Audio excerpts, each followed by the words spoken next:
Just wanna feel purple, yellow, and blue.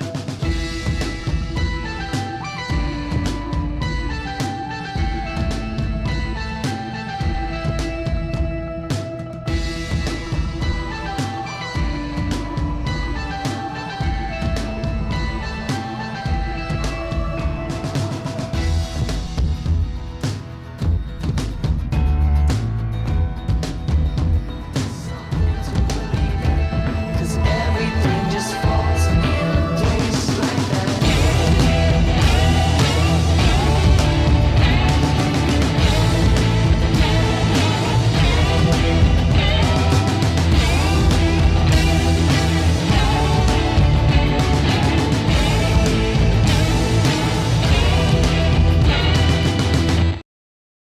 Welcome to the 18th episode of the Purple, Yellow, Red and Blue podcast, a Portugal the Man podcast.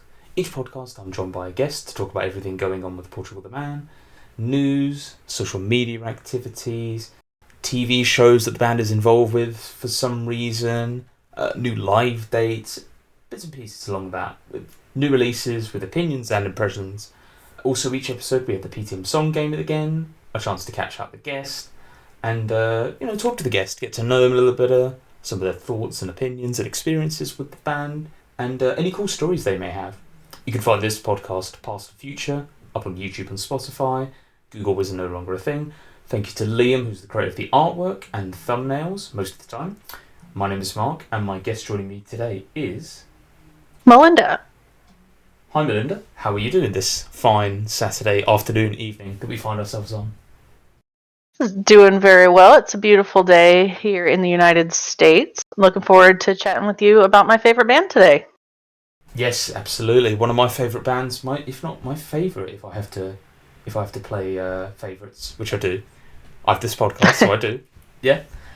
So thanks for coming on. A little bit short notice. Gave you sort of just chatting the last week or so, just like catching up with life and everything.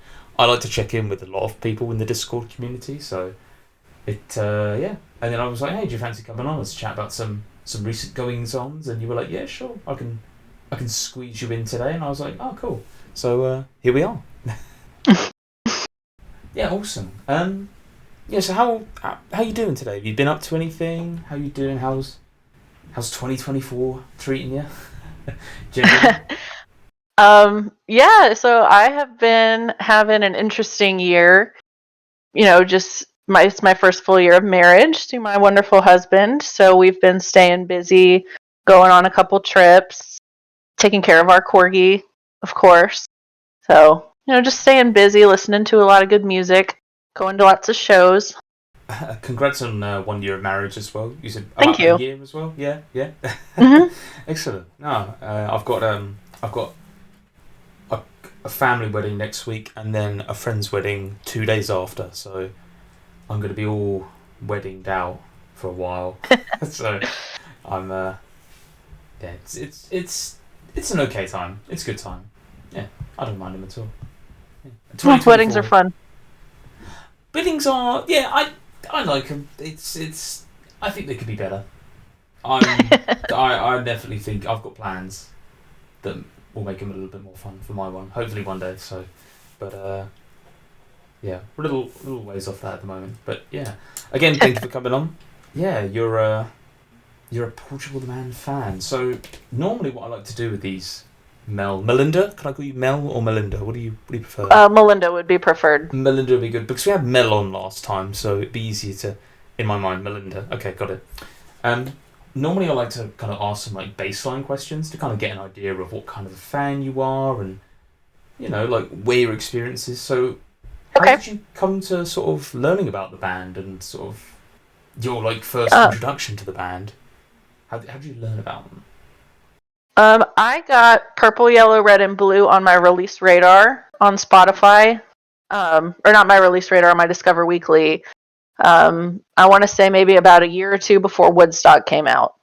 And I thought, hey, this is pretty cool, and I want to dive more into this band and get to know a little bit more about them. But, life kind of got in the way. And then when Woodstock came out, Spotify was promoting that album pretty heavily. and kept insisting, "Hey, listen to this, and it kept poking me, and I was like, "Okay, fine, I'll give this a shot."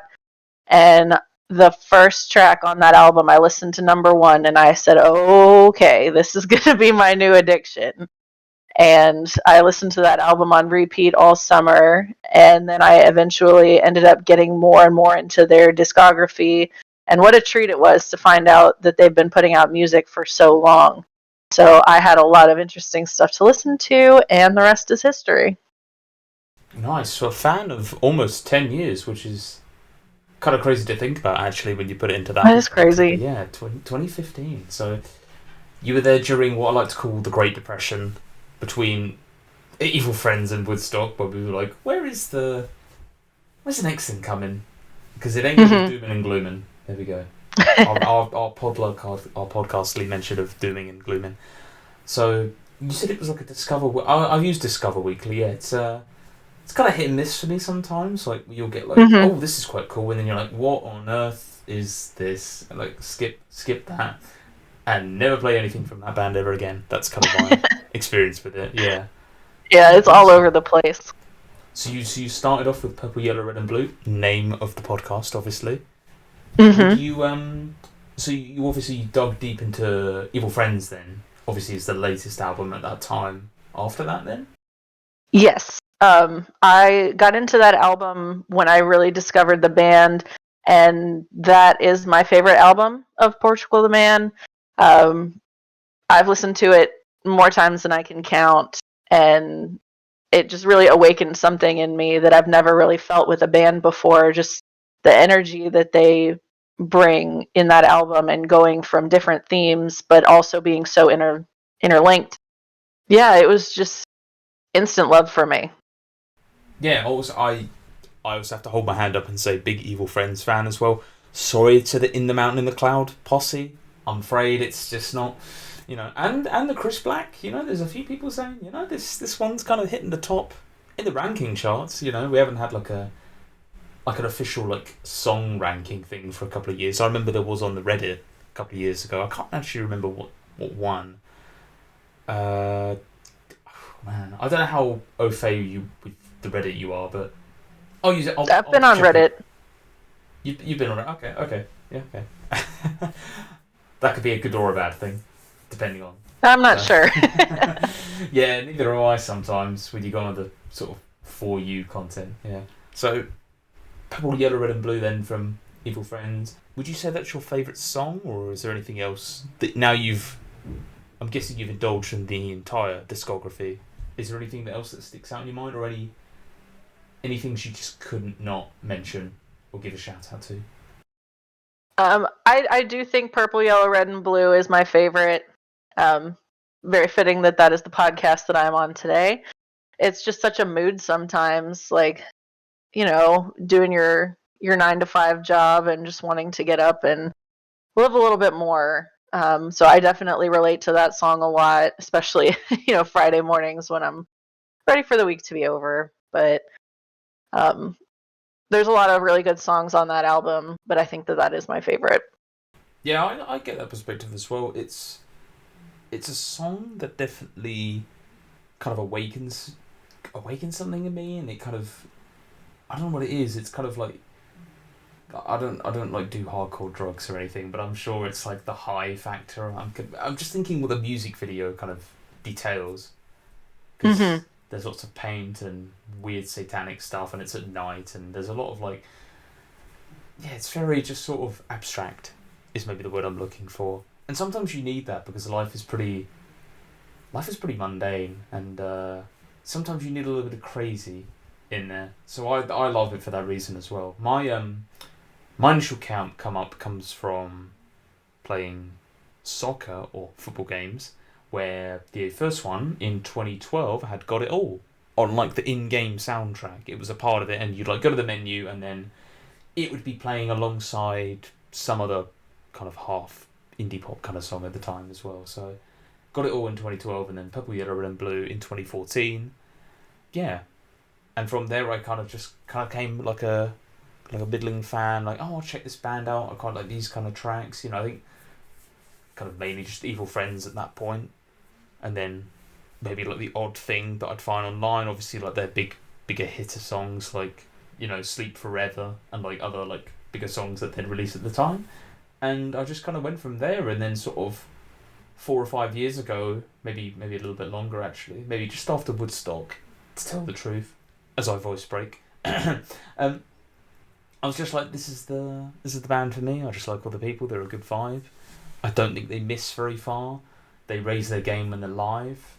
They're kind of for the people as well, and they're really good with the community. I mean, the Discord is like, it's fairly active, and the Reddit has like 10,000 people in it. We do things like the shirt giveaway, and it's just like, why wouldn't you want to be involved? Yeah, so for that reason, I love the band, and Purple, Yellow and Blue, one of my favourite ones as well. I can't really think at the moment what else I would even put like second, third, fourth, because there's just so much good stuff that I would even detail at that point. But yeah, Purple, Yellow and Blue, same. So favourite album, I'm guessing Evil Friends then, Melinda? Yes, that would be my favorite. Next would be In the Mountain in the Cloud, and then Satanic Satanist. So a lot of times I'll find myself listening to all three in the same night. Those are just the three that resonate the most with me. But Evil Friends on top always. Oh. Okay, no, I respect the Satanic love. We don't hear a lot of. We always hear different things from different fans about like, I like this album and this is kind of my experience, but literally, I think every person I've had on here has had like a different origin story, and I think we've heard maybe every album. I've definitely heard people talk about Satanic, but it's like an up there favourite. That's pretty cool. Satanic Satanist is one of your favourite ones. What brings you back to Satanic the most? That's a good question. I think what I really like about this album, and really every Portugal the Man album, is that it's so cohesive, and you put it on and then it's over and you blink and it's like, what happened? I've just been completely transported into another dimension almost, because you just get so in the zone. It sounds like one song after another just really rolls together. And I think that's something that this band does really well, is that every album sounds better as an album. But I think that this one is just particularly cohesive, and it's got a lot of really great tracks, but they're better together. For me, it's the bongos. Short answer. Oh yeah, short answer. Yeah, I mean, they still hit pretty hard. I still think they're pretty good. Plus, Lovers and Lovers is such a different song to a lot of what they do, and it is. It's just again, it was kind of, let's try this out. We've got some bongos. John probably wanted to write like a love song, and he probably thought it was funny to do something just a little bit different at the time. I can't actually remember if Satanic is the album they wrote all in like 10 days, because that's how long they were in the studio for. I know American Ghetto is a very similar story, where they were in the studio for like a short period of time, maybe 2 weeks. So they had to John had to obviously write, and then they had to perform everything and try it out. So yeah, they're probably just like, yeah, we've got some bongos, let's fucking do it. Yeah. Oh, okay. And what about the Corgi? What's the Corgi's favourite track? The famous Discord Corgi of yours? I think the one that she probably hears the most at home is Grim Generation. Oh, okay. That one gets played a lot in our house because Spotify's shuffle algorithm is really not that good. Oh. And my husband and I have a playlist that we listen to when we cook. And for some reason, Grim Generation comes on every single time, even though that playlist is 11 hours long. So that's probably her favorite. That's the one that she hears the most. Reacts the best to it as well, I'm hoping. Oh yeah, she loves it. Yeah, awesome. I had to mention the Corgi as well. You always putting up pictures of it, and it's like lounging about or doing something just really cute. And I'm like, I'm okay with dogs. I'm not like a massive lover. I'm not like a hater. But like, it's just, I don't know. You can't really look at that and like not feel something good. I don't know. Such a nice little dog. Yeah. She has definitely made a positive impact on my life. It's as someone who doesn't have kids, it's still nice to be able to have something to nurture and to love without having to pay for its college. So, um, Yeah. she's so precious. Nice, awesome. I thought I'd ask about the corgi, especially. um, so, in your 9 or 10 years of following the band, how many live shows have you been to? Just out of curiosity. I have seen 2. Okay. So I saw them on the Woodstock tour. They came to my city, and they were in a venue that had not yet upgraded their sound system. So unfortunately, it was a little hard to hear some of the music, and the best audio quality that I got was actually in the bathroom. Believe it or not. So I was in line at the bathroom, and they started playing Sea of Air, and I'm like standing in the bathroom having an emotional reaction. Because that's the best place that I can hear the song. And as someone, I was in my early 20s at the time, and like a lot of people that age, kind of going through mental health struggles and identity crisis and all of that, that everyone I know has seemed to go through. And so hearing a song like that just kind of made me feel something. And so that was, I think, the highlight of that show, even though I couldn't really see them because I was standing in line in the bathroom for part of the song. It was definitely an interesting experience for me. And then I saw PortugalTheMan again this February. My husband got me tickets for Christmas, and we traveled to Washington, D.C., where we met a couple of other people from the Discord, which was really cool. We got to see Snack Time for the first time, and they had a very interesting energy about them. I could tell that they were having a really good time and were really excited to be on that tour, so that was fun. And the set list. Sorry, go ahead. No, my mistake. I interrupted. I didn't know you would keep going. Please, pardon me. So when I saw them the second time, PortugalTheMan, they had a much more diverse set list at this DC show. They played something from almost every album, whereas the show I saw in 2017 was much more heavily leaning toward Woodstock and Evil Friends, which made sense, and I was okay with that because Evil Friends was my favorite album. But the show that I saw in DC had a very, very good and diverse set list. Almost every bucket list song that I wanted to see was on that set list, which was really cool.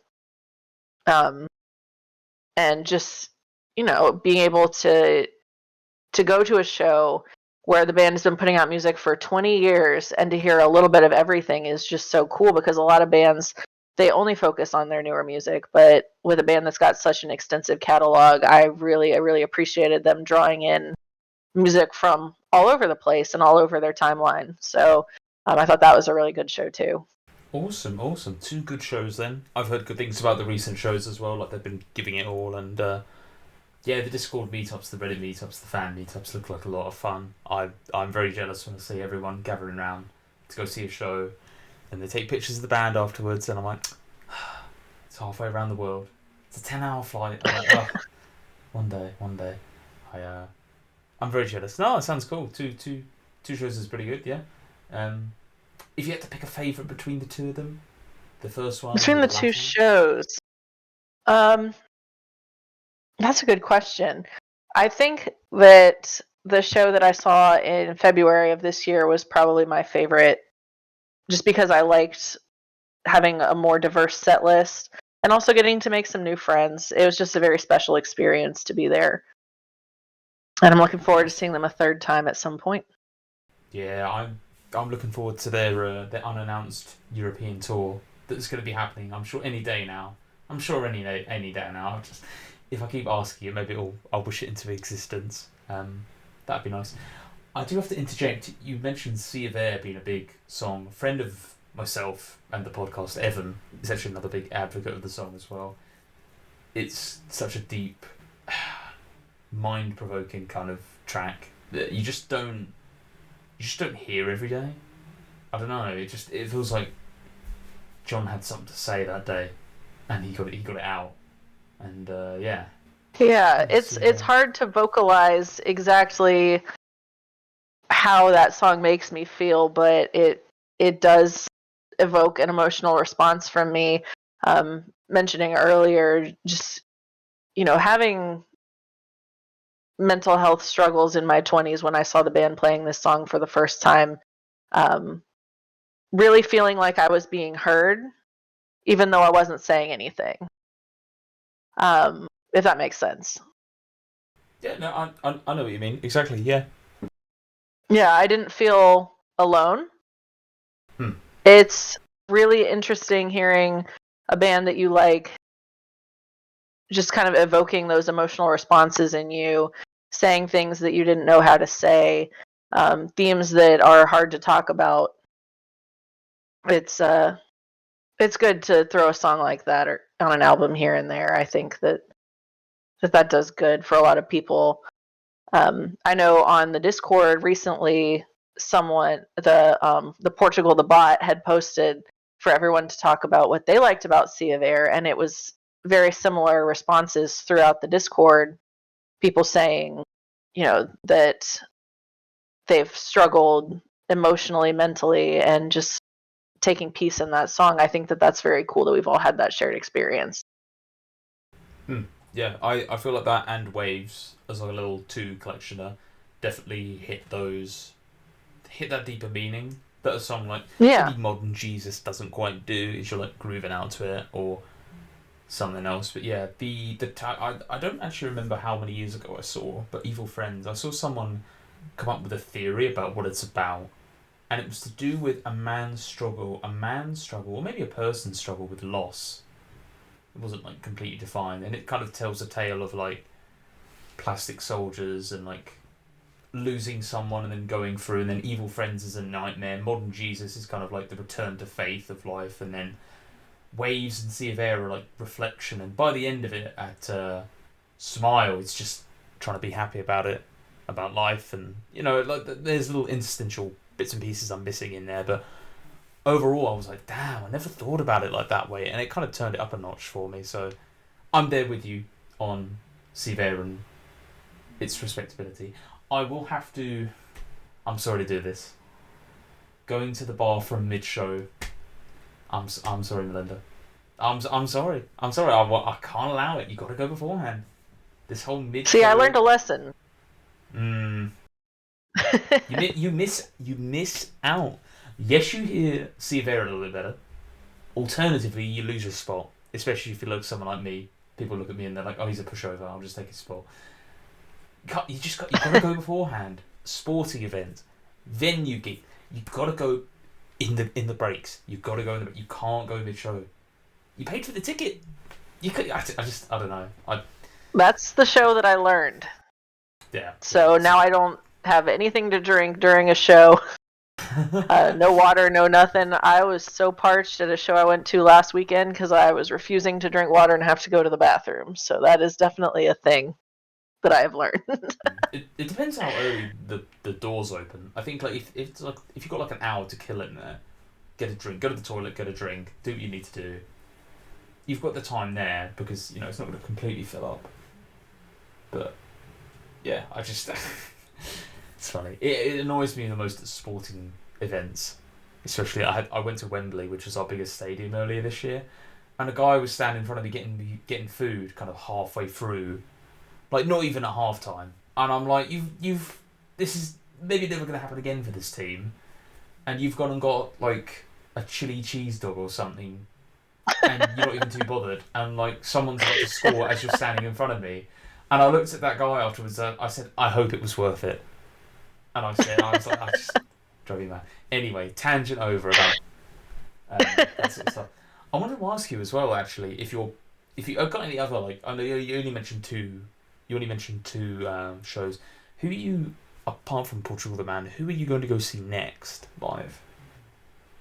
So I have 3 shows coming up the rest of the year. My next show that I'm going to see is Joywave. This will be my second time seeing them this year, so I'm excited about that. And then 5 days later, I'm going to see Jungle, who I know you are also a big fan of. Big fan. And then Local Natives in November. Okay, I've again big fan of Jungle. As I've got to root for the home team. They're doing some incredible stuff at the moment. They absolutely killed at Glastonbury, and they're actually getting kind of mainstream success now, which is annoying for me because the venues are getting bigger, and like the seats are gonna get a bit further away.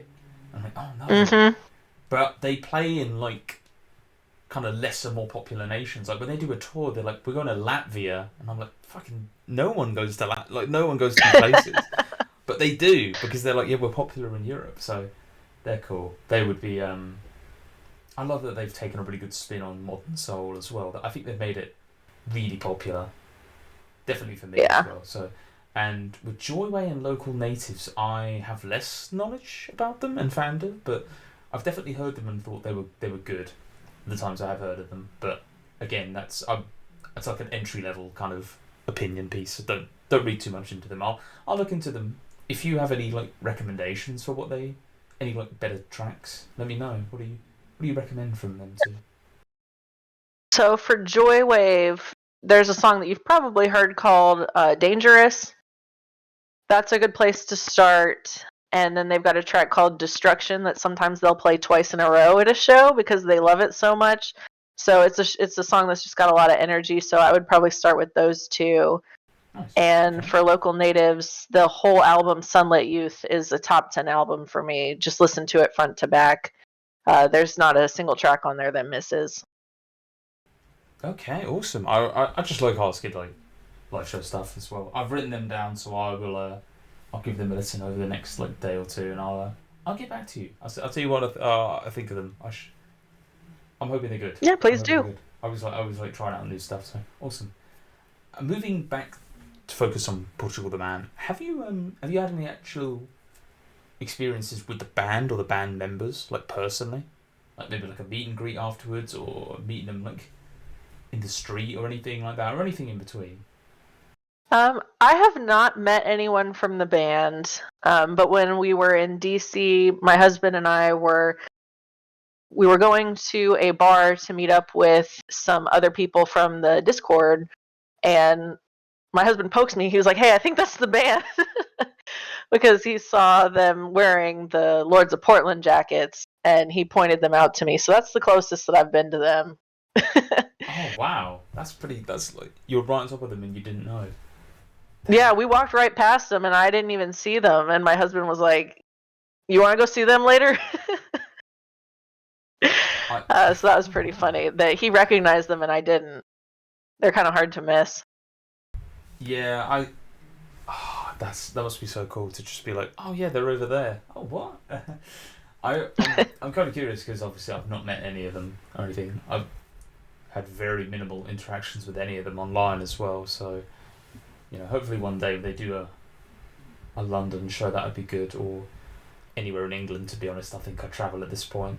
It's really, even if it's like a 10-hour round trip, I think I'd do it, or fly. I would, I'd consider that. Yeah, I'm always curious to see. Like, I want to know how tall John is. It's always made me like interested, like how tall he is relative to like other fans and stuff, because I just don't know. You just don't know. Like I can't work it out. So I want to find out relative to me. So you should tag him on Reddit, and then when he responds, ask him source. Oh my god. I wrote. Maybe he said. Maybe he could respond with something like, "I measured myself" or something like that. I don't know. That would be good. Yeah. But I wouldn't do that because I'm not a dumb coconut. So I wouldn't do anything like that. So that's a good one. Yeah. Maybe I will do that. Yeah. All right. I was going to ask. Was there anything else you wanted to ask me or about Portugal the Man generally? I've actually got one more. We'll do like intro question about them, about Chris Black. But is there anything you wanted to like, any other memories or things you wanted to bring up about Portugal the Man? Anything you liked or anything you've seen or anything general? I will say that just talking about the band and everything and having good memories with them. My mother got really into this band in the past couple years. So it's always really cool because I'll go over to her house and she'll just be listening to Evil Friends. Oh, And wow. So now I've got lots of good memories with my family sitting on their porch, having a glass of wine and listening to music that I care about. It's been a good bonding experience for me and my mother, who goes to concerts with me sometimes. So Oh, that's brilliant. Yeah, that's cool. Yeah, it's good to spread the word. I've tried to send the band's music around to friends and bits and pieces, and actually a friend told me when Charlie Day was playing with the band, and he was like, "Oh, have you seen this?" I was like, "No, I didn't. I missed this. I just wasn't on Reddit or something for one day." And he was like, "Oh yeah, this happened." I was like, "Oh shit," and that wouldn't have happened beforehand, but they know now, so I'm the guy. Yeah.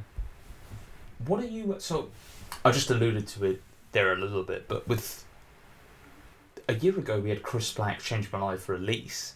Now obviously you were there, forefront, ready, excited for it, gripped. Tell me how you feel about Chris Black. How was your like initial reaction to the tracks coming out and the album release and everything surrounding that, and then coming up to that February show you said you went to this year, which would be six six or months 7 months ago. after, 6 or 7 months ago, and also 6 or 7 months after Chris Black.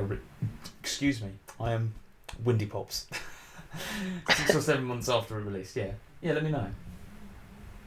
Yeah, so I'm gonna be perfectly honest. Dummy, when that came out, it didn't really click with me, and I was so looking forward to the single, and it just didn't scratch the itch that I was hoping that it would.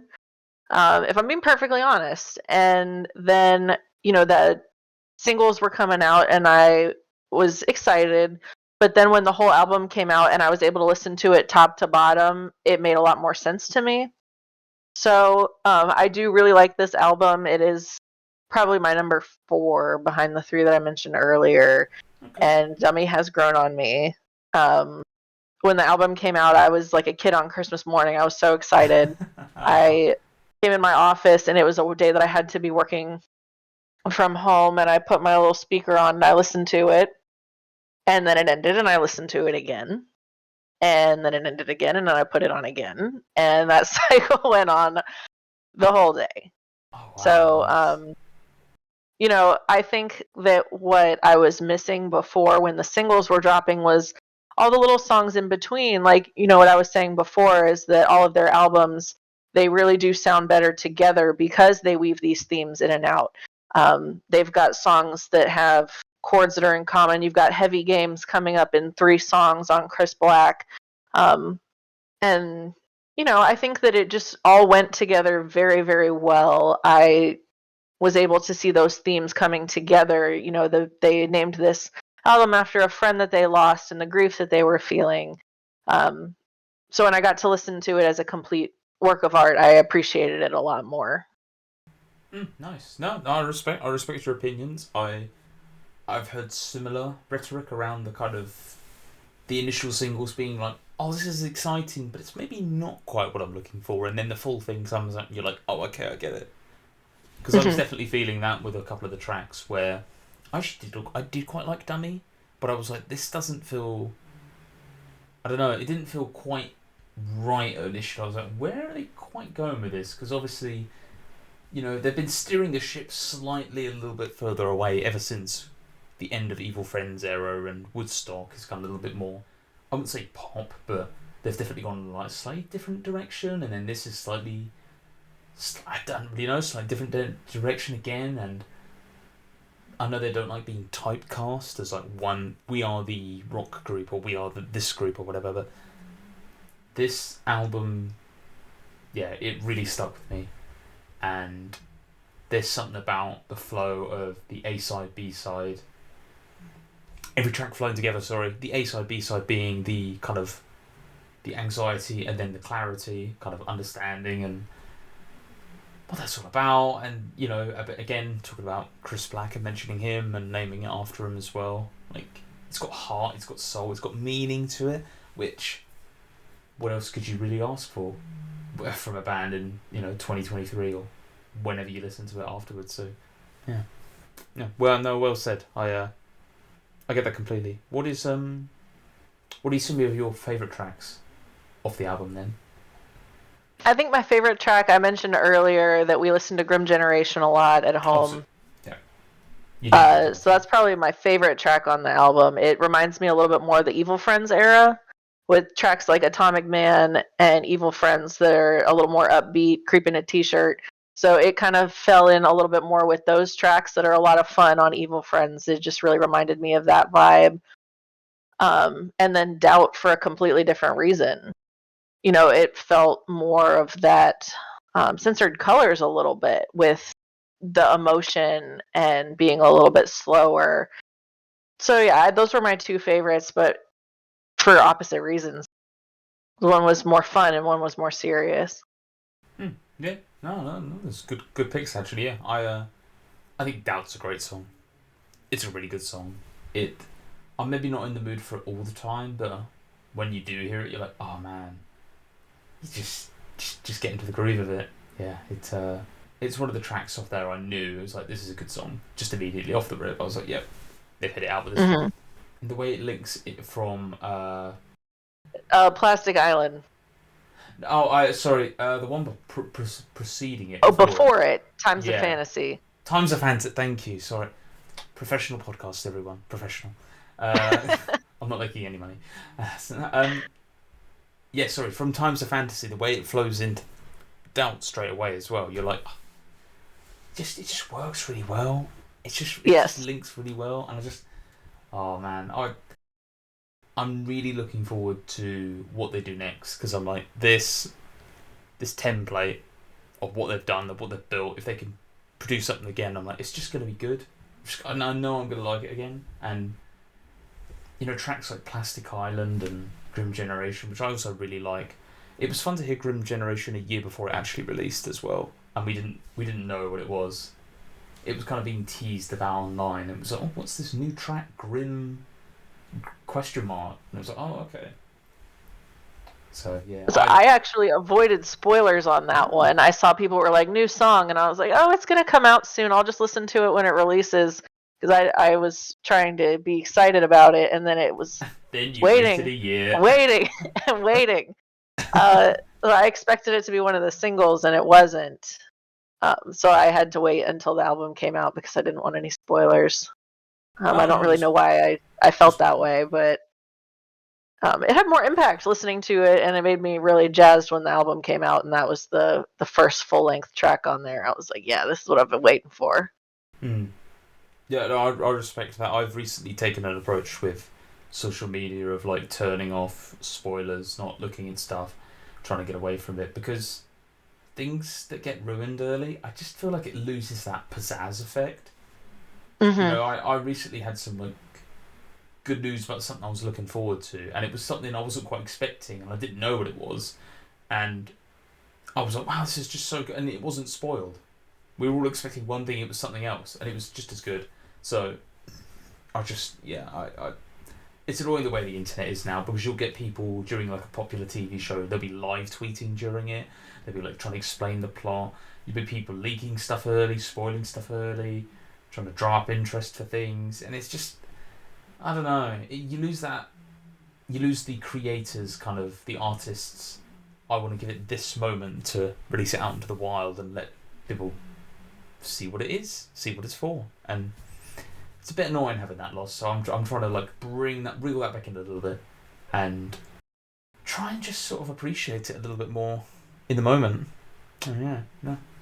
So yeah, overall you're pretty happy with Chris Black Changed My Life. Yeah, I think that it was satisfying as someone who's been a fan for a long time, that it wasn't quite as poppy as Woodstock was, that they were going a little bit more toward their roots. I enjoyed it. Awesome. Nice to listen to it quite regularly. Yeah, I'll chalk it on. I mean, I've not been able to at work recently. It's been a little bit busy, but where I just can't. I have to just focus in on one thing, because I'm a man and I can only do one thing at a time most of the time. I know some people like to take the mick out of that, but yeah, I like to just focus on one thing at a time. Sometimes, if it's something simple, I could juggle two, but yeah, otherwise just one thing will do me. Right, Mel, if we're all happy with talking about Chris Black Changed My Life, we've got a couple of news topics that I think would be appropriate to bring up on this news informative podcast that I do for the people. Yes, as in layman terms.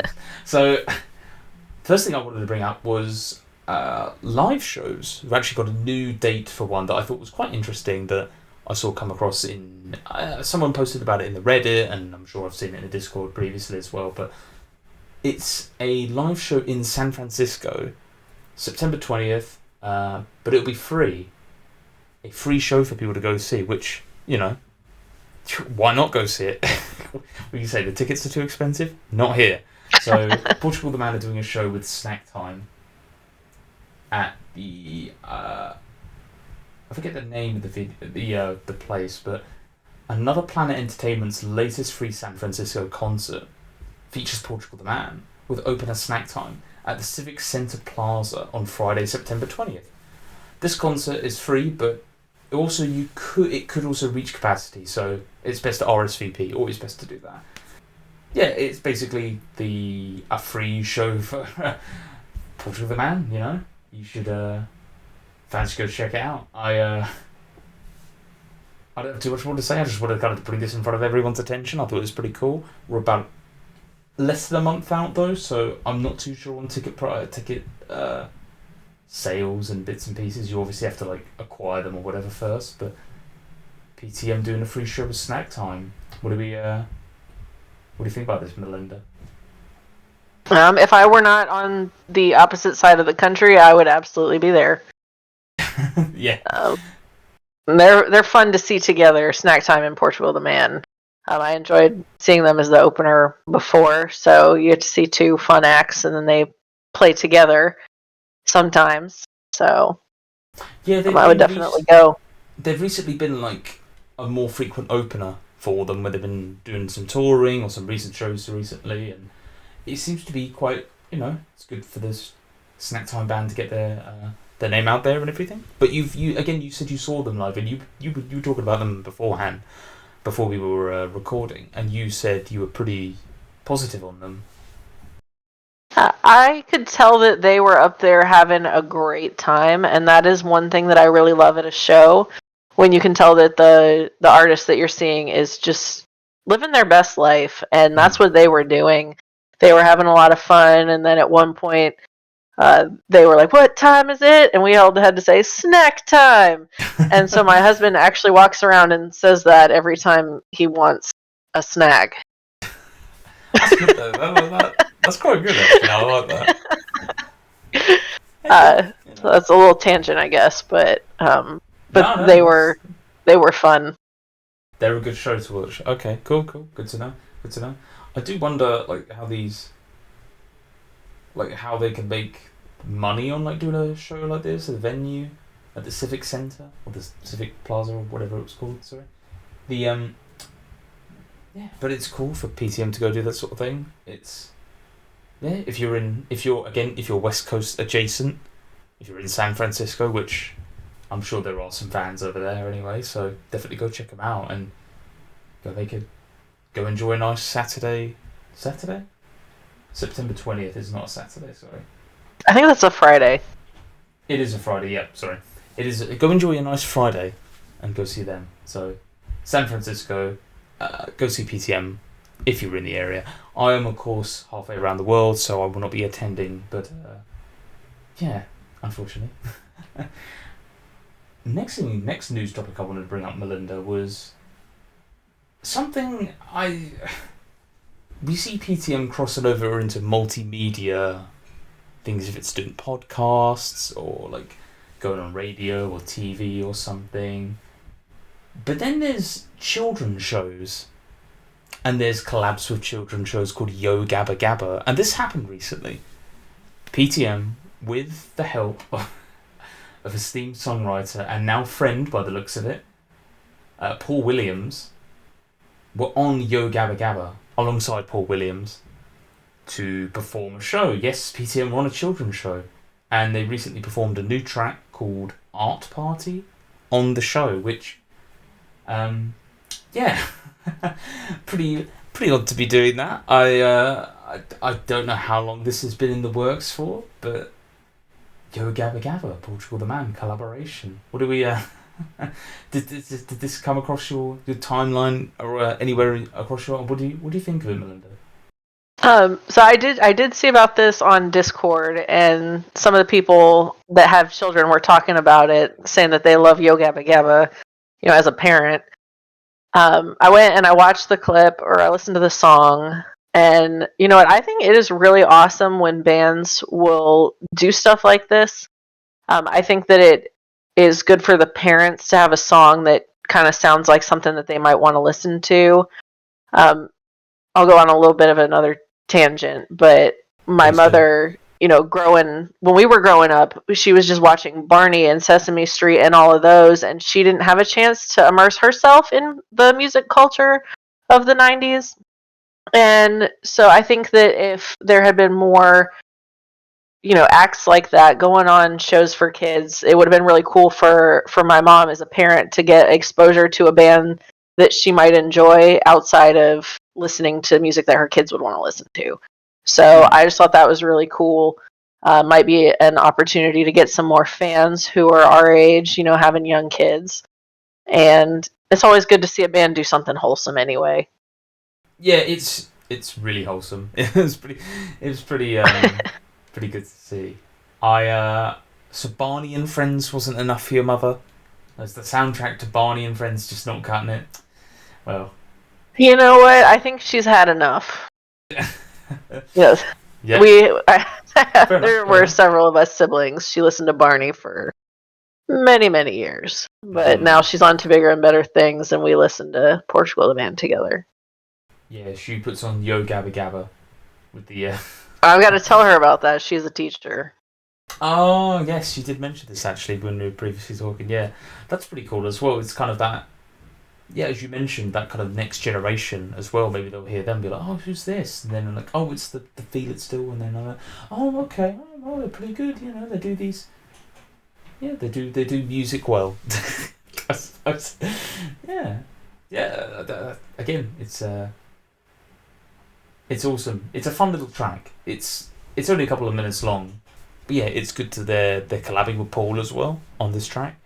I'm quite curious to see when this was recorded, because if you noticed in the background, there is... Well, first of all, there's actually Francis in the background in the very colourful set, which felt, almost too colourful, but fair enough. Francis actually features in the video in dancing around with some of the Gabba Gabba people. I'm 27, I don't watch children's TV. I don't have a kid, so I'm in that weird kind of gap between having children and being a child, where I just don't interact with children. So yeah, I would describe the video as zany. That is how I describe the video to an adult. That's how I describe it. Also, you can see, as I mentioned, Zach in the background, which kind of asks the question, how long ago was this film? Because now he'd be wearing dungarees and he'd be holding a fishing rod. So I'm not too sure if he's in the background for that one. Yeah, pretty cool collab as well to get this sort of thing going as well. Yeah, it's Yo Gabba Gabba is available to watch on Apple Plus.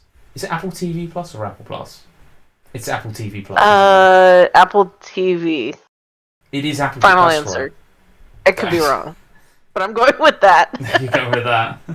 I've definitely used it to watch Severance, which is written or directed by Ben Stiller, who, if you didn't know, is probably the most famous fan of the band. That is a fan of the band, I suppose. That's kind Fascinating. Yeah, he for a little while on social media as well, his profile picture was with him and John and Zach either side of him as well. And oh wow, I had no idea. I think he's changed it now. He's a big sports guy, so now he just live tweets during basketball matches or something, or American football. But he's there. I'd be cool to ask him about lots of stuff, like, because he's obviously met the band and they have like a little bit of collaboration. I know Charlie Day and a couple of other more well-known people, well-reputational people who are fans of the band as well, but it's pretty cool that he is as well. So yeah, but yeah, Yo Gabba Gabba, they did a collab with PTM. Go check it out if you haven't. The song is available online. I'm not sure if you can go watch the episode though, or like how much more they're involved with it, but it's pretty cool. Yeah, good little collab. Do you have any other final thoughts on Yo Gabba Gabba collabing with PTM? I just think it's really neat. You know, I don't have kids, so I'm not gonna go watch it in my spare time. But I think that it's really, really awesome. Yeah, likewise. I also don't have children, so it's or am in age group, but it's pretty cool to see them on there. Everyone, they all looked a little bit high as well. Like they all looked like the director was telling them to like you need to smile more. And there's a shot where Kyle is just looking a little Kyle in the moment, where he's maybe a little bit not as happy as everyone else is, and it looks a little like, oh, how many takes have they have they had to go through this? Yeah. But Frances is loving it. She's dancing along with the creatures, whatever they are. So, but yeah, Yo Gabba Gabba, go check out, go support the band. Nice. All right. Final news kind of topic this week was actually I did these community questions where I asked the community just a general Portugal the Man question, kind of relating something with the band, and this time I asked, what is the best song that is not on a main album from the band? And, well, actually, what is your favourite song that isn't a part of a main album? And we had quite a few responses and quite a few people giving a bit of chat here and there. Yeah, I didn't actually expect so many, so thank you again to everyone who go ahead and wrote a response. Hopefully John's taking notes about which deep cuts to maybe include in live sets.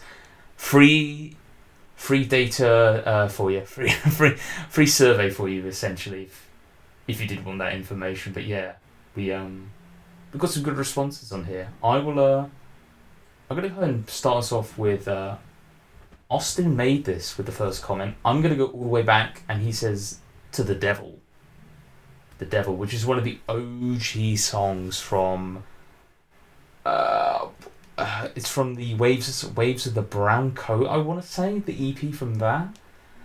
There's also in the Lost 2008 live recording they made.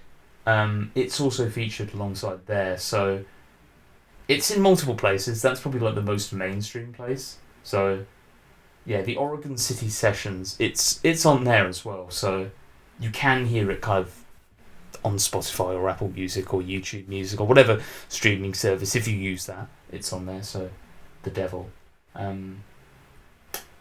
yeah.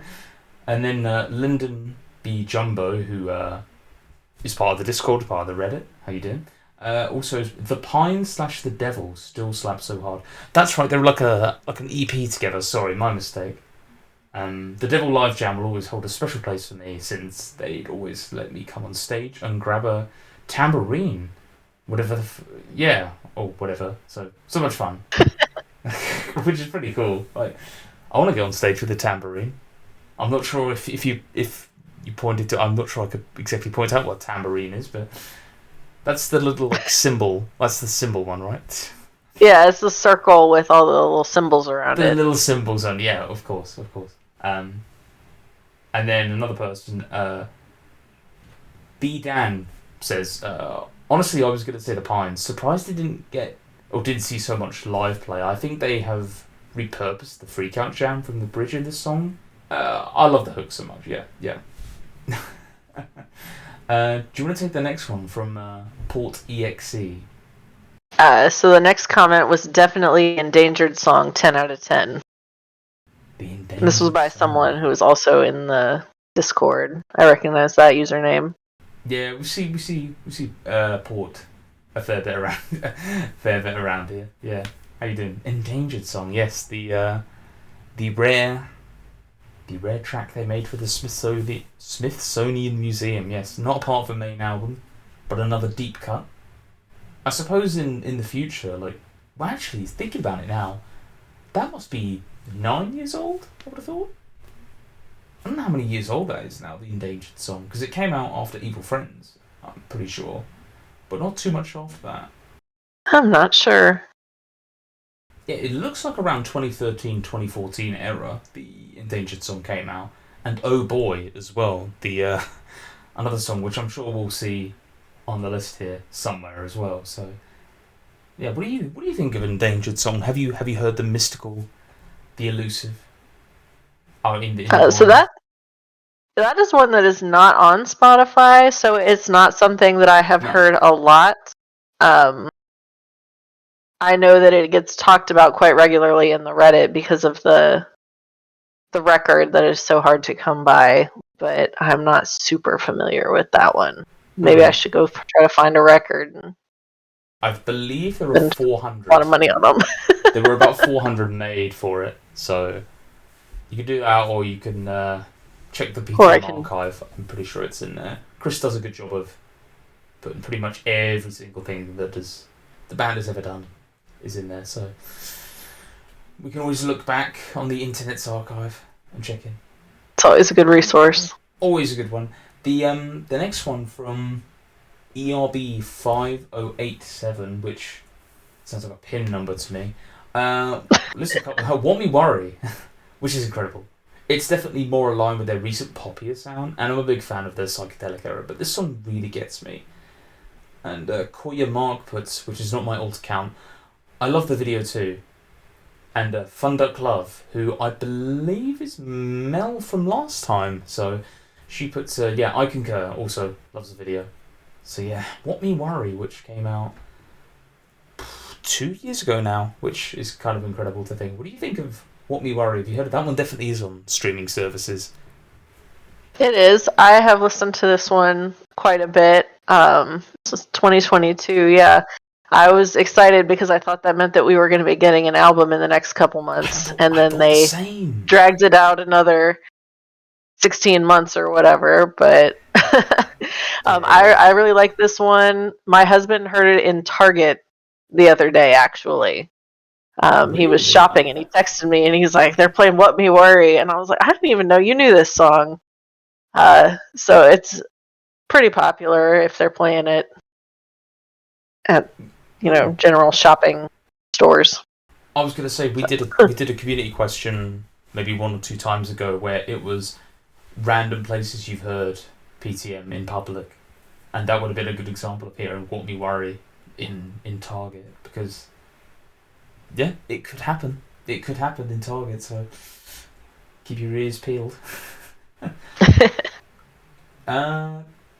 look, do you want to take the next one from Invisible Giantess, which is an interesting name? So their comment which you had mentioned earlier, was "Oh boy," and the portion of "You Can't Control It" that I've heard from the Sugar Mountain soundtrack. Man, I really wish the movie studio would release that. I am not aware of that second song. You Can't Control It? I am not. This is the first time hearing of this. Oh boy. Yeah. I want to say that I read somewhere there was some movie that had all Portugal the Man as the soundtrack. So that might be it, but I'm not sure. Don't quote me on that.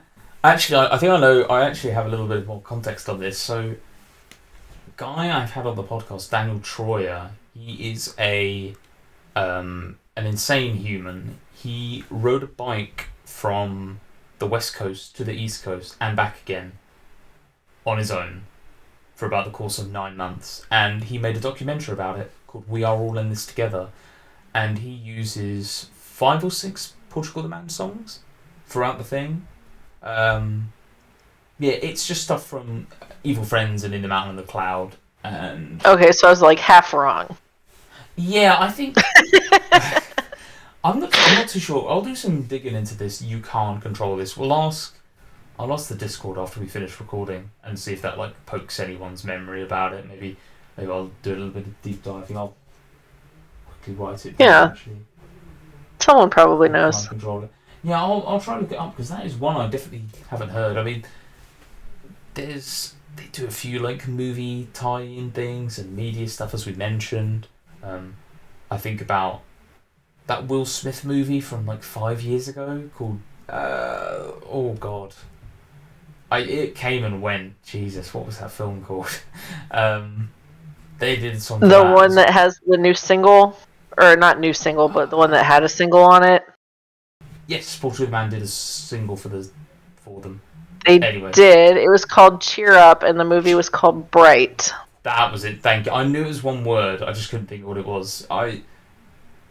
That's not Will Smith's most memorable role, so you have to excuse me. His clearly most memorable role would be in Wild Wild West from 1999, and if you disagree, then you're just wrong. So that, by the way, great soundtrack. Oh, there was a lot of good stuff. That's a great song. The Wild Wild West song is just so good. If you're not grooving to that, your ears aren't working. Anyway, enough about Wild Wild West. Next one up from Stinklip, which is a lovely name. Just the snippet of You Can't Control It is so fucking good. Really hope they eventually release it. So this is a new song then. We're learning more about this. Okay, I'll keep a note of that. March Successful 5663, which is another pin number I'm going to write down. Who's Going to Stop Me is my favourite Portugal the Man song. Well, top 5 anyways. Well, I mean, we can cut that bit out. It picks up me every time I hear it. The lyrics are great. I love Weird Al's voice. Weird Al, again, another, celebrity fan of the band. Weird Al Yankovic. I love Weird Al's voice alongside John. The drumming is incredible. It makes me want to eat a bag of tortilla chips. Okay, yeah. And yeah, very specific. I wonder if there's a particular dip flavour as well they like to go for as well. Just trying to come up with a good pun and I couldn't think of anything. Oh, no. I'm not going to think of one quickly. What do you think of Who's Going to Stop Me, which features Weird Al Yankovic? A post-pandemic PTM song. No. Ooh. Actually, I can't remember the time this came out. I think it was 2020. It's that weird time, wasn't it? Anyway, what do you think of Who's Gonna Stop Me? What do you think of that one?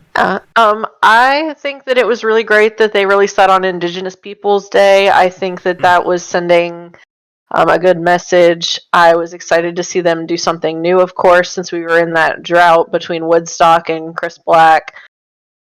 So I was excited. I liked the music video. It's always nice to see the band get involved in a project that's for the human good, which is something they do a lot.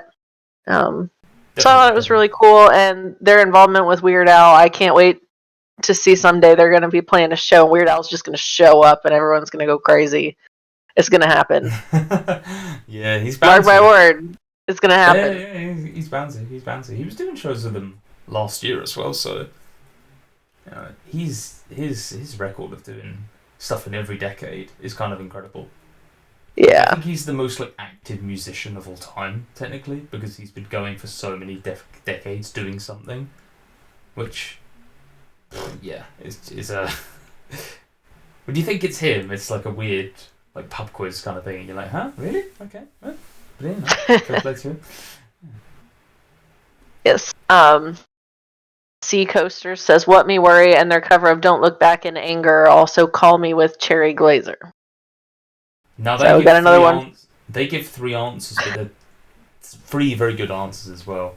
Yeah, I agree. Again, we already mentioned "What Me Worry" and "Call Me" with Cherry Glazer. Yeah, I do remember that one. I don't think I was as au fait with that one, if I have to be honest. It was definitely one I heard, and maybe heard a couple of times, and I passed on it, to be honest. So but I wouldn't be English if I didn't say I liked "Don't Look Back in Anger." So, well, I suppose I am, but it's a home classic. It's still so popular in this country, you would not believe it. It's I don't know. People think there's a north-south divide for it, but no, it's just a good one. It's just an all-time classic. So, and it was cool to get that as part of the Woodstock Deluxe edition, where they did the cover for it and a few other bits and pieces. So it's actually on. Yeah. That'll be imprinted in for time. That'll be somewhere, which is pretty cool. And I was a big fan of that cover, personally. Yeah. Oh yeah. Okay. Yeah. What do you? What about "Call Me" by Cherry Glazer? And we already mentioned "Want Me Worry." So yeah, "Call Me" by Cherry Glazer. Yeah. How you feel about that one? I like it. It's not their best work, but it's still fun. Cherry Glazer's kind of a mood that I'm not always in favor of, but when I get in the mood for that, I enjoy it.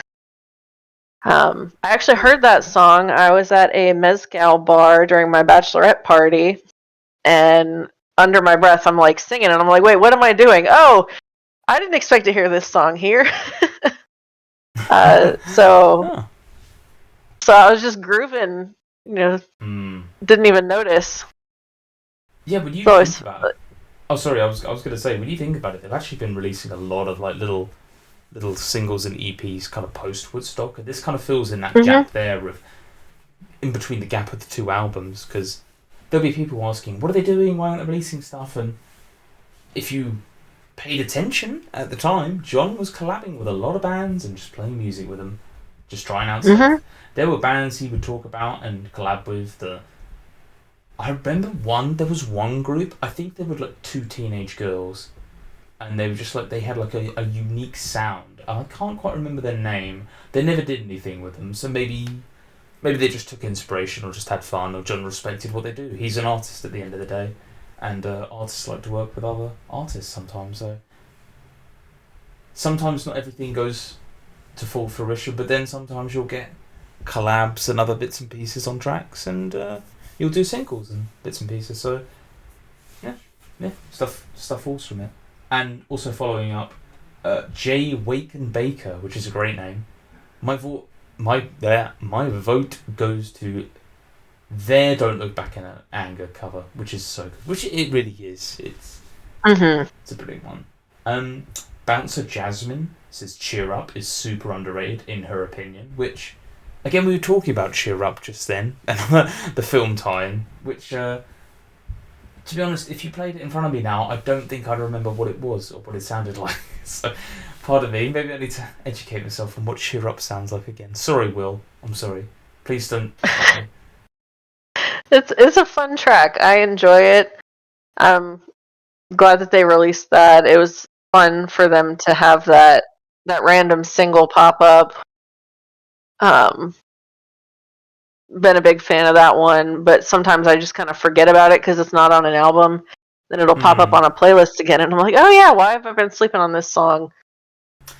So it just kind of goes in phases.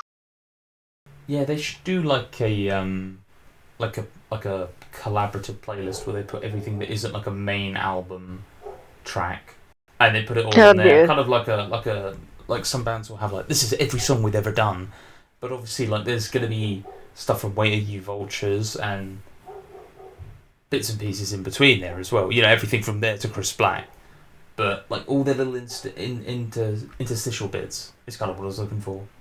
And by asking this question, I wanted to ask about the deep cuts, really, because there'd be a few, and I knew we'd go through them and be like, oh yeah, I remember, oh yeah, because they've done so many when you look at these. But we're not even like a third of the way through. So yeah, yeah. So the next comment is, let's not forget Dayman. I mean, I couldn't. How could you? How could No, it's super good. Obviously inspired from "It's Always Sunny in Philadelphia," which they're actually in one of the episodes for. Which is yes, they cool. are. They're in the theatre. Just in the theatre? Or I don't know if they're in another scene actually on there. I tried to get into "It's Always Sunny in Philadelphia." I have to hold. I got 4 seasons in, and I just stopped watching episodes. So maybe I'll jump back into it one day. But there's so many seasons to watch. It's a long, and I don't know. I'm not a big TV guy. I find it really hard to get into TV. I'm much more of like a film. Give you the beginning, middle, end, and then we move on. But some of those like latter seasons, I kind of want to just see them in there, just to see them in the theatre. Oh. Yeah, it was funny. I don't think I would have noticed if I hadn't had it spoiled for me on Reddit, because obviously, I'm not paying attention to the background characters when I'm watching a show. But I'm glad that I got it spoiled for me, contrary to our previous conversation about not wanting any spoilers. Yeah. I was like, oh my god, they are there. That's awesome. And then on the Discord, their banner on the Discord is them sitting in Patty's pub. I don't know if you'd noticed that. On the PortugalTheMan one? Yeah, the Discord banner. It is in the top left. I've probably seen that 1,000 times and never clocked on what that is. That is a brilliant spot there. Thank you for that. I've actually never seen. I don't think I've ever clocked onto that. Oh wow. Yeah, that's the outfits that they were wearing in the scene too. Oh, that's pretty cool. Yeah, I like Dayman. Yeah, good little track, good little cover. They did a fun little music video for it back in the day as well. Yeah, it was fun.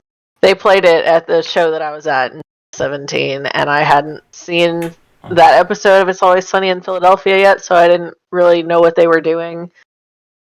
But I hope that they add it back to the set list because that show is hilarious. Yeah, I have to hold my hand up and say I actually started watching this show as soon as I found out they were in it, because I was like, I have to do my research and see what this is all about, because it started in the 90s when I was like a toddler. So like I'm not going to be watching American TV when I was like a baby or something. And obviously like when I was really young, Friends was on in the UK. Friends is just super big. That was really the main one that was kind of hitting. Not all It's Always Sunny in Philadelphia, but you know, two of those guys are pretty oftenly in the UK now, unfortunately. So people are a little bit more aware of them. They're a little bit more aware of them in the football world, in the sports world. So yes, or if you're a Disney Plus subscriber, so less about that, the better. But anyway, yeah.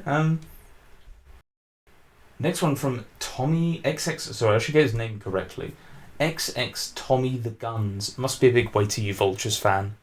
Must be Melinda with a name like that. Yeah.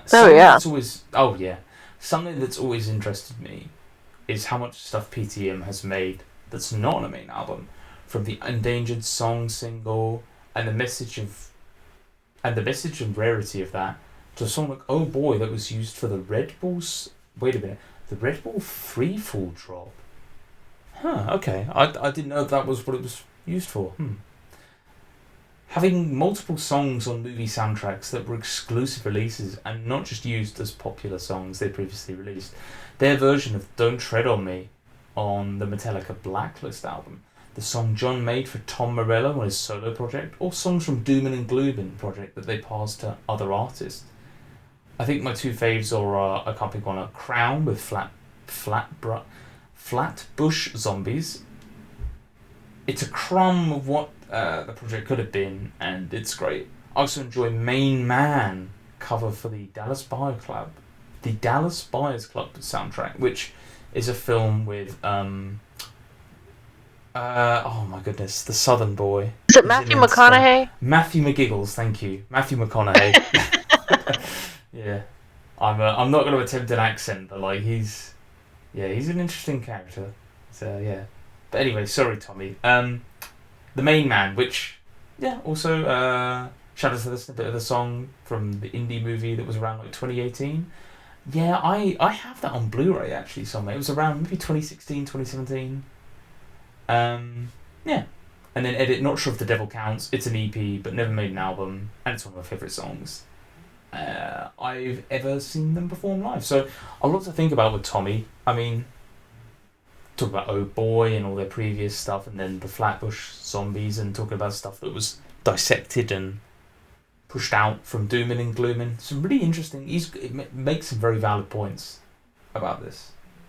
All the songs that they've been doing and everything they've been through. So, and I would count The Devil as kind of a non-main album EP. I would agree. Yeah, I mean, there are no rules, but I was just kind of looking for stuff that wasn't on Waiter, Church Mouth, Satanic, In the Mountain of the Clouds, American Ghetto, Evil Friends, Chris Black, Woodstock. And I didn't know exactly just them. Sorry, I was trying to think on the spot if I'd forgotten one. Another one here from A Lil Who. Oh Boy, song from The Front Door. Wait a minute. Song from the Front Door. I have no idea what that is. I'm going to have to write that one down. I don't know what that is either. That's a deep cut if there ever was one. Endangered Song and the full version of Sun Brother. I was waiting for someone to bring up this. Sun Brother. Oh, yes. So, Sun Brother, obviously at the end of Church Mouth, it's like I think they call it an excerpt at the end of it. Yes. I'm pretty sure anyway. I really like Sun Brother. So there's like a full 5-minute version, I believe, which is pretty cool. They kind of expand upon it a little bit, but the album only got the excerpt, which saddens me. So the full version is the full version is available to hear on YouTube if you just search for it online or look in the archive. It is there. But yeah, what do you think of these songs that you have heard of? So Oh Boy, we talked about Endangered Songs. So yeah, Oh Boy and then Sun Brother. Because I've never heard of Song from the Front Door. I have never heard of that. Makes me feel like either I'm a fake fan or this is not something that I'm supposed to know about. Sun Brother. So I'm not as familiar with Church Mouth. That's not an album that I listen to as frequently as the others.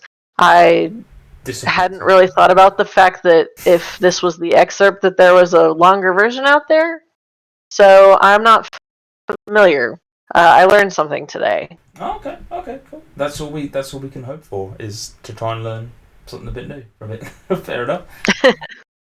Yeah, there's a slightly extended version that maybe was a part of like a pre-order or a physical version or something like. Not the physical version because I do have the CD for Church Mouth, but yeah, it was available at one point.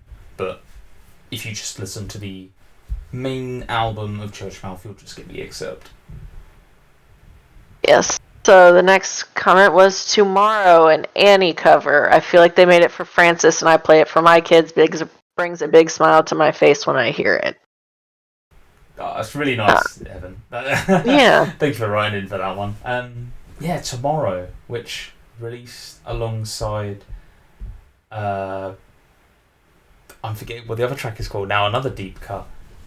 Oh my goodness. So that album, I think they did it was a kids album, and there were a lot of other artists that I followed that were on that album. That's right. Yeah, that's right. I'm thinking of something completely different. You're right. That was with the kids album, right? I'm trying to think what I was thinking. I was thinking of Steal My Sunshine and what that was going along. So I thought they released around the same time, but which we haven't seen yet, but we will do. Looks like the Tomorrow was from an album called At Home with the Kids, and it came out during the height of the COVID pandemic. Ah, right. That makes it At Home with the Kids. Mm-hmm. Okay, cool. Yeah. And I want to say there were a lot of artists that I followed who were on that project. Oh. Seemed like a good group collaboration thing then that they were going for. Okay, cool. Yeah, I quite like it. It's I'm trying to think about the movie Annie. I remember seeing it once as a kid, and that's about it. It's a classic, I suppose. Now, for some people, yeah. I also mentioned that Blue Ball Master, which is just some of the names on here are just so outside. I'm sorry, but like Blue Balls Master, such a great cover. Yeah, it's a pretty solid cover. Yeah, pretty solid. Yeah, do you have any else on Tomorrow? Sorry, that. I mean, I've never been one for musicals, but it goes back to what we were saying about the Yo Gabba Gabba. Like, I think it's great that they're doing stuff for kids. I think it's fun for the parents to hear an artist that they might want to listen to singing a song to their kid. I think that's really neat. Yeah, absolutely. It's great for that sort of extended family of fans, if you will. Yeah. So, yeah, which is pretty cool. The next one from Lyndon B. Jumbo, who commented on another comment earlier, just simply put 17, which I'm sure you've got another question for me now about 17. Yeah, I am not familiar with Is this a cover? This is in the Churchmouth era of songs. It is another standalone, kind of, along with the full version of Sun Brother. So it's just like a completely new track that they did alongside Churchmouth in 2000. Around 2007. Yeah, that's fascinating. that's pretty much it. Yeah.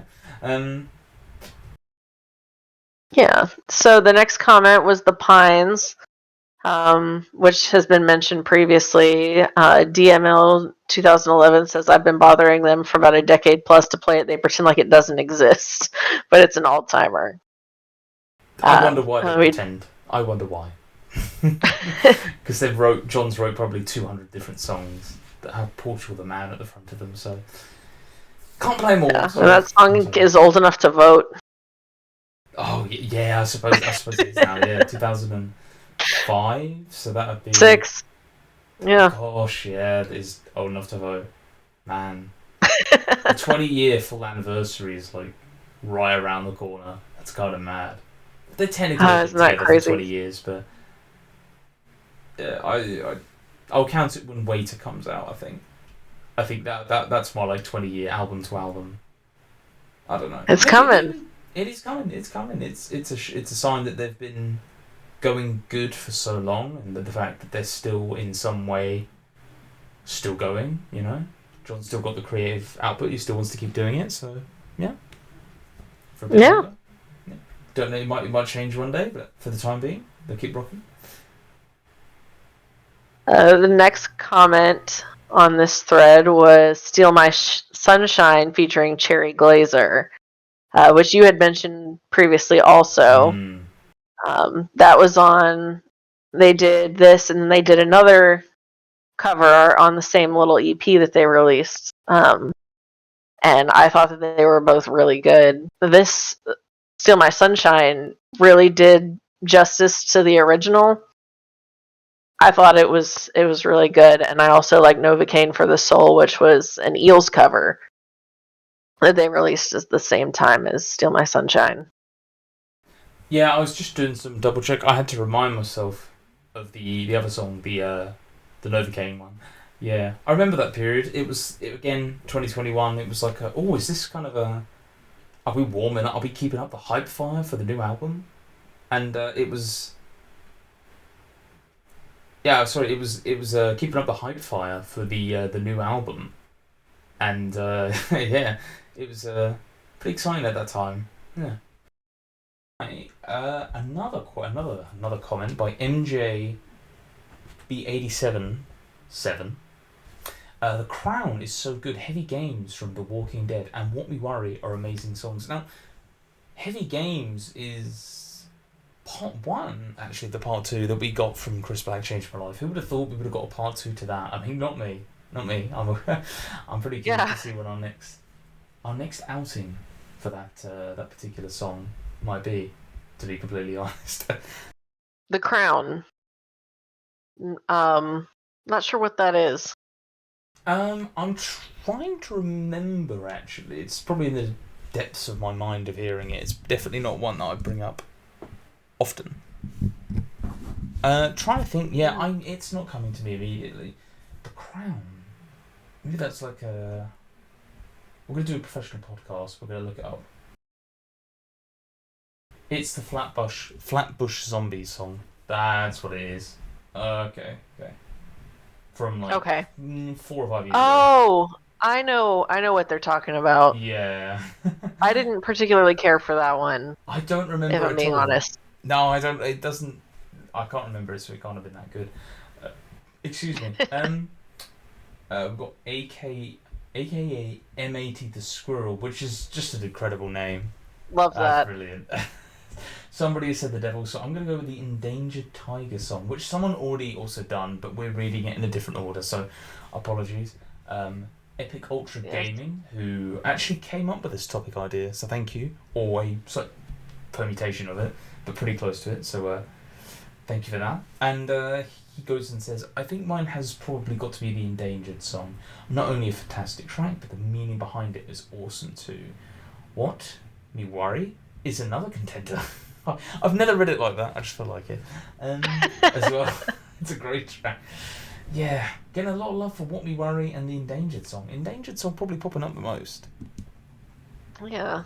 And then we've got the next comment, Oh Boy, an Endangered Song, which we've talked about. The next comment was Feel It Still Weird Al Yankovic remix, Well, in all caps, obviously. yeah, I mean, yeah. I'm just gonna count that. We could do the best remixes, but yeah, like. Yeah, that was the first remix that's popped up Oh, okay. on this thread. Oh, yeah, sure. Yeah, you're right on the thread. Yeah, you're right. Yeah, I didn't really think that people would like put remixes and things like that. I always think they're kind of the sort of thing people listen to once or twice and then go, well, that was fine, and then they move on.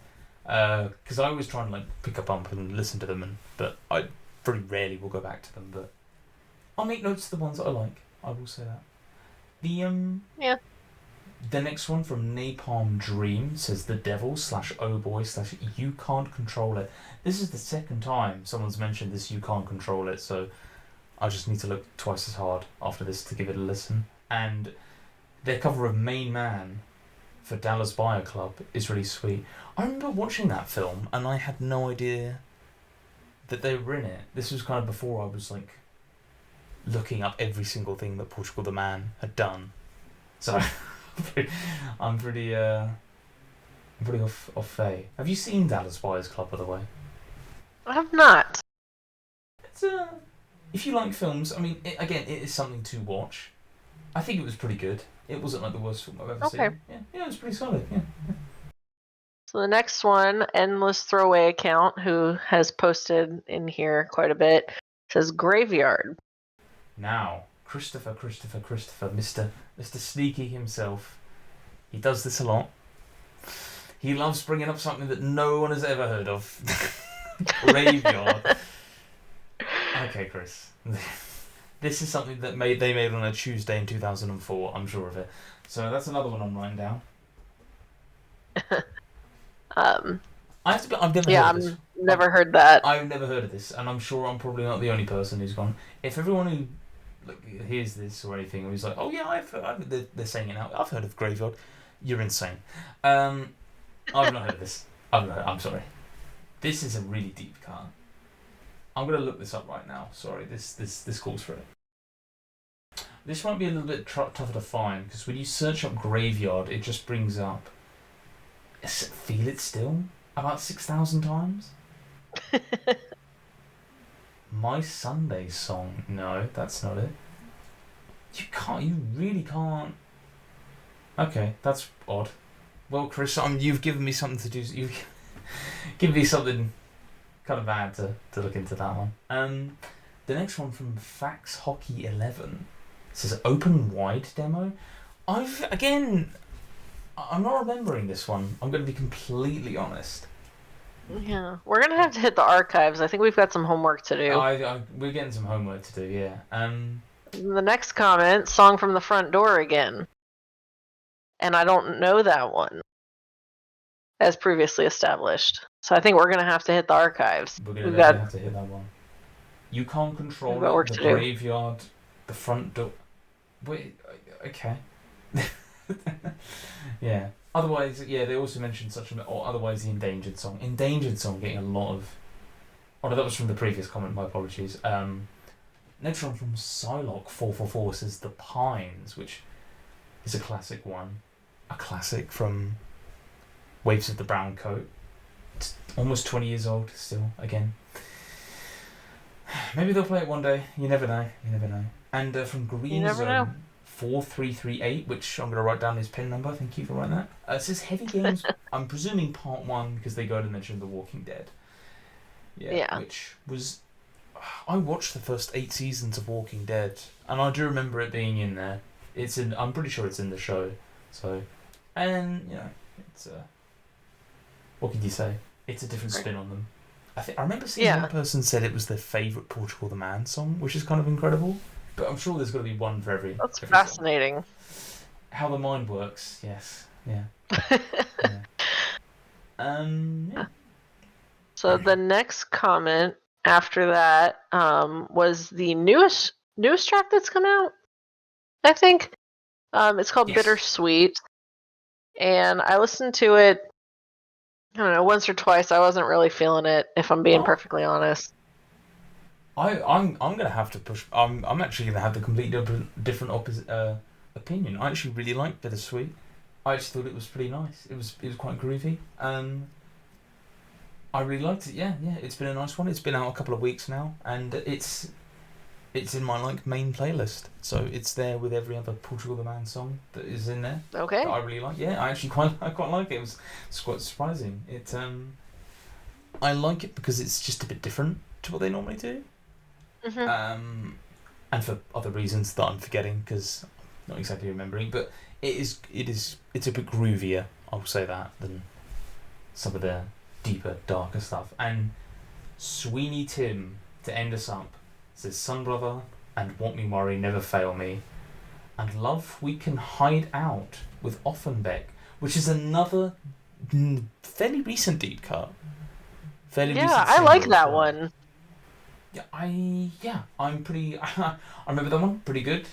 Again, there was when you think about the amount of songs, and this is kind of going to be the kind of overarching point of this community question is how many how many different songs they've been cutting in.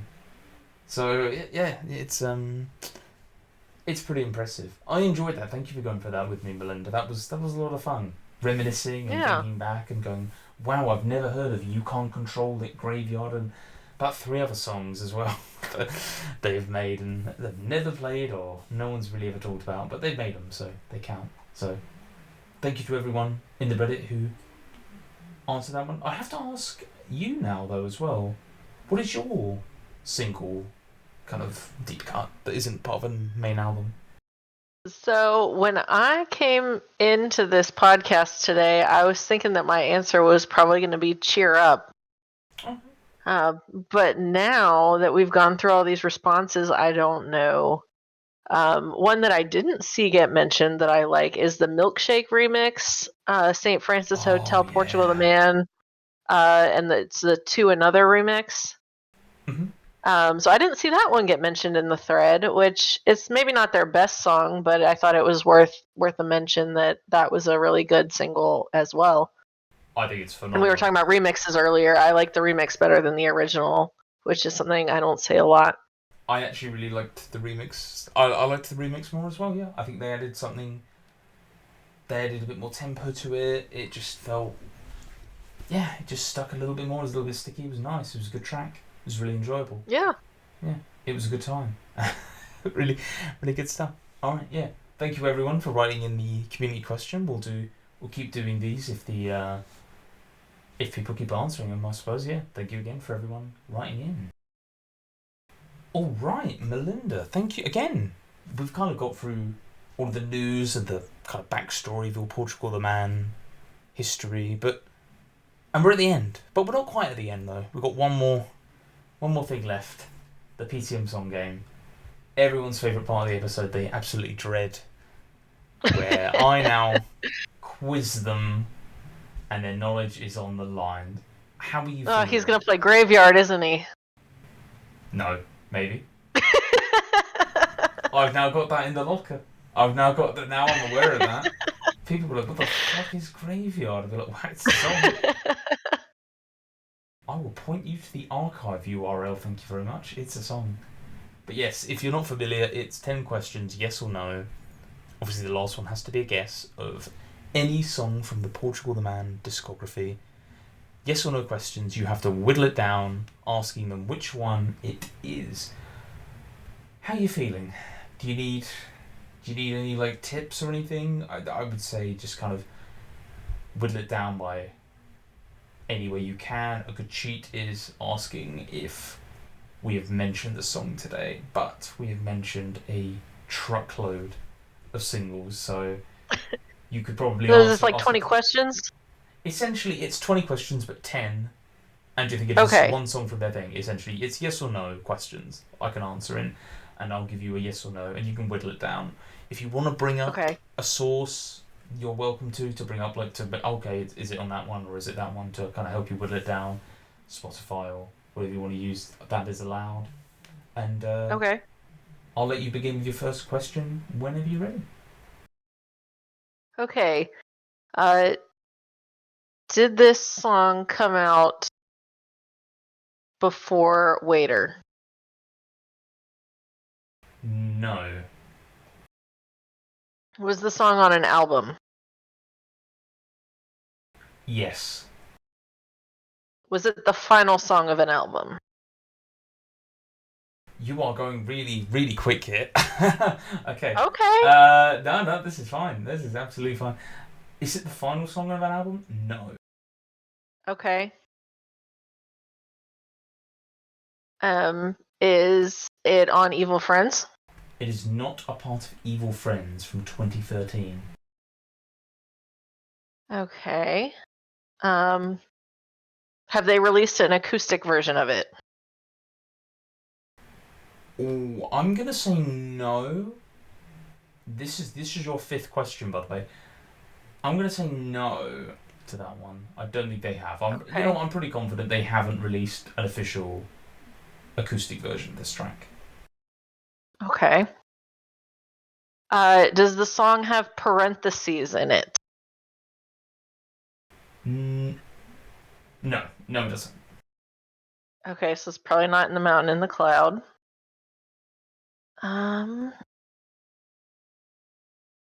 Has there been a remix of it? Oh, I'm gonna quickly check, which might be a giveaway in itself, but I just want to be sure. Bear with me 1 second. You know what? There has been, but I don't think PTM have acknowledged it. So you can make Okay. that. I'm going to give you more than a yes or a no. I'm going to say there is yes, but I was not aware of it, Okay. which is a lot of information. Okay. You have 2 questions and then a guess. Has it been in a Taco Bell commercial? I'm gonna say no. Unless I have the full list of Taco Bell adverts, I would say no. You know, I'm not gonna give you that one because I'm not confident on the answer. I'm gonna lean Okay. towards no, so I'm not gonna give you that one as a question that's taken. So you've still got 2 and a guess. Because I'm not. Okay. Again, we don't have Taco Bell in the UK, really. We do, but we don't get the Okay. adverts. So I know it's, if you're asking if it's Evil Friends, it isn't Evil Friends. It's not. Yeah. You said it is or is not? It is not Evil Friend. It's not. Well, you already asked about Evil Friends earlier, but it isn't on Evil Friend. It Okay. isn't the track Evil Friend. Sorry. Okay.